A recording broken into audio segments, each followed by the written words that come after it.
জানেন কি জাহান্নামের ভয়ঙ্কর সাপটি কেন ওই নারীর কবরে ছোবল দিতে গিয়েও ভয়ে পিছিয়ে গেল? এক নেককার নারী মারা গেল, তাকে কবরে রাখা হলো। দুনিয়ার সব মানুষ তাকে একা রেখে চলে গেল। অন্ধকার কবরে হঠাৎ দুইজন ফেরেশতা এলেন। তারা প্রশ্ন করলেন, তোমার রব কে? তোমার দিন কি? নারীটি সব প্রশ্নের সঠিক উত্তর দিলেন। হঠাৎ হুকুম এলো জাহান্নামের এক ভয়ঙ্কর সাপ নিয়ে আসা। সাপের চোখ থেকে আগুন ঝরছিল, তার নিঃশ্বাসে কবরের মাটি কাঁপছিল। সাপটি যখনই ওই নারীকে দংশন করতে চাইল, ঠিক তখনই এক অলৌকিক ঘটনা ঘটল। পুরো কবর হঠাৎ নূরের আলোয় ঝলমল করে উঠল। এক পরম সুন্দর নুরানি সত্তা সেখানে হাজির হল। তাকে দেখে বিষাক্ত সাপটি ভয়ে পিছিয়ে গেল।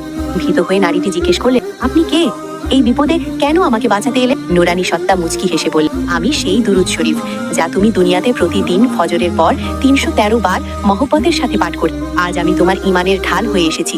আমি তোমাকে আযাব থেকে রক্ষা করব আর তোমার এই কবরকে জান্নাতের বাগানে পরিণত করব। সুবহানাল্লাহ। দুরুদ শরীফ কবরের অন্ধকার দূর করে দেয়। আজ একবার দুরুদ পড়ে কমেন্টে লিখুন সুবহানাল্লাহ।